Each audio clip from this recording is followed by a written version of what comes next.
Hello everyone, welcome to another edition of Math and Silly Hats. Today we're going to be dealing with customary weight conversions with whole number values. This one's going to involve a little bit of fraction work. Let's take our time and get into it.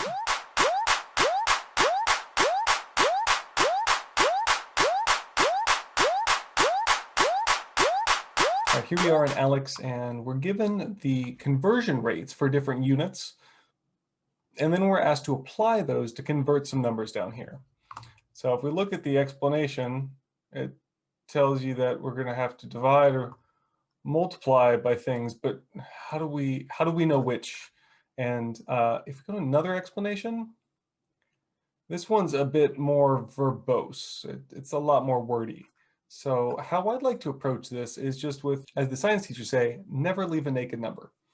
So what I'm going to be doing is I'm going to be writing these down and using fractions to decide which units are appropriate and which operations are appropriate. I'm going to quickly take a screenshot of this little diagram. I'm going to go over to whiteboard and paste that because that might be important. Scroll so I can actually see my work. And in ALEKS, they asked us to convert 10,000 pounds to some number of tons and 7 pounds to some number of ounces. This is what we're asked to figure out, to fill in the blanks. So 10,000 pounds. All right, so let me write a equation. 10,000 pounds. And we want it to be equal to some number of tons. Now, before we could just say the two things are equal, we need to use a unit conversion, where this is called dimensional analysis, is a fancy way of saying we're going to multiply by 1. Why would they call it dimensional analysis instead of just multiplying by 1? But we're going to multiply by a special form of 1. That's why it gets a fancy name. So I'm going to go back up to my equation tool, and I need to multiply by 1. Real hard math here, but not just 1, a special form of 1. So let me pause on that. Because I know that these things are equal, I could say that 1 ton over 1 ton is 1, right? Well, let's substitute a bit. I want to change one of those tons to pounds. And because these two things are equal, any number over itself is equal to 1. I'm allowed to multiply by 1. Thus, I can say, hey, 1 ton is equal to 2,000 pounds. Well, I've got pounds in my numerator here. So I need to put 1 ton in my numerator because I want to end up with tons as a result. And I know that's equal to 2,000 pounds. Why did I set up my equation like this? Okay, so if I think of this as a fraction, I've got a 1 in the denominator, right? So whenever I have a variable, or here, a unit in the numerator and the denominator of a fraction, they'll cancel. TLDR, pounds is in the numerator, pounds is the denominator, pounds cancels. And we're left with the correct unit of tons, because we wanted to have tons. Now all we have to do is say 10,000 divided by 2,000. 10,000 divided by 2,000 is 5 tons. 10,000 pounds equals 5 tons. Now, you might say, well, Mr. B, why didn't you just divide by 2,000? When we're dealing with numbers that are not integers, or if we're dealing with very small or very large numbers, it may not be obvious whether we're going to be multiplying or dividing. Whereas when we use dimensional analysis, basically looking at the units to figure out which operation to use, it will always give us the clear course of action.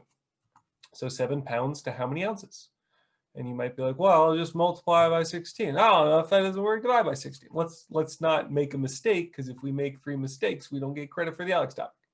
All right, so let's get rid of this. We already got that. We know how to do that. We know how to do that. Okay, so 7 pounds to ounces. Well, I had 7 pounds. And I'm just going to go ahead and make that a fraction. So we can clearly see the numerators will multiply each other, the denominators will multiply each other. And I'm going to multiply by a special form of 1. And I want to get to some number of ounces. Now, how do I get there? Well, we know that 1 pound is 16 ounces. So let's change this 1 to a special form of 1 that's a number over itself. Specifically, because these two are equal, I can put 16 ounces over a pound or 1 pound over 16 ounces. But I want to make sure I cancel my pounds and I'm left with ounces. So to cancel pounds in the numerator, we need pounds in the denominator. That means our 16 ounces go in the numerator and our 1 pound goes in the denominator. So you'll see that I've got pounds in the numerator, pounds in the denominator. When I have a unit in both the numerator and denominator, those cancel. And that's the goal, right? I didn't want to have pounds. I wanted to have ounces. And lo and behold, I am left with ounces in the numerator, and that is what I want my answer to be in. So here, we don't divide by 16, we multiply by 16. 7 times 16 is 112. And of course, our answer is in ounces. So our second answer here is in ounces, 112. And that way we don't have to remember, do we divide, do we multiply? I don't know, guess it's a 50-50 shot. All right, so let's do another one. Okay, they're giving us the same conversion rates, pounds and ounces, different examples here. And again, I'm just going to snip this and toss it into whiteboard. So we're done with all this, but we're going to use the same conversion rates. That's a good example of how we can use whiteboard efficiently.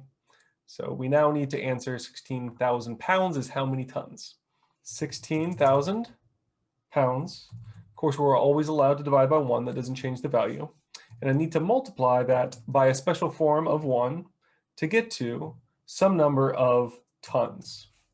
We don't know how many, so that is our goal. Now that special form of 1 that we're going to multiply by, of course, we're going to have to use the one that relates tons and pounds. Well, we want to cancel the pounds, so we need the pounds in the denominator. We want to end up with tons, so tons are going to have to be in our numerator. So we're going to change that 1 to 1 ton over 2,000 pounds. Because 1 ton is equal to 2,000 pounds, we're allowed to multiply by this special form of 1. Now you'll notice I have pounds in the numerator, pounds in the denominator. Have the same unit in the numerator and denominator, they cancel, and all I'm left with is, of course, our desired unit of tons in the numerator, which is what we want our answer to be in. So here, we're dividing 16,000 by 2,000, can be left with plain old 8 tons. Because 16,000 divided by 2,000 is 8 in our units, is tons. Next, we want to find what 32 ounces is equal to in terms of pounds. Had 32 ounces. We're going to, again, let's divide that by 1 just to make sure we have our numerators and denominators sorted. I want to know how many pounds that is. Now I'm going to change this 1 to a special form of 1 relating pounds and ounces. I've got ounces in my numerator already, so I need ounces in the denominator. So we're going to change this to 1 pound over 16 ounces. Oxes. 16 oxen, because it's the Oregon Trail. The reason we set up the equation that way is because we had ounces in the numerator. We needed to cancel ounces and get to pounds. We put ounces in the denominator.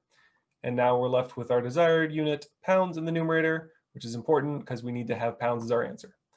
32 divided by 16 is 2 pounds. Those are the only 2 types of problems in this topic, converting pounds to ounces and converting pounds to tons.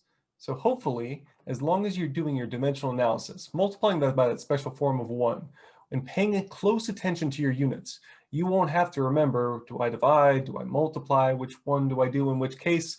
You'll always be able to make sure you have 1 unit in the numerator and the same unit in the denominator to cancel, and you're left with the correct units. I hope you're now able to do these on your own. Have a great day, everybody.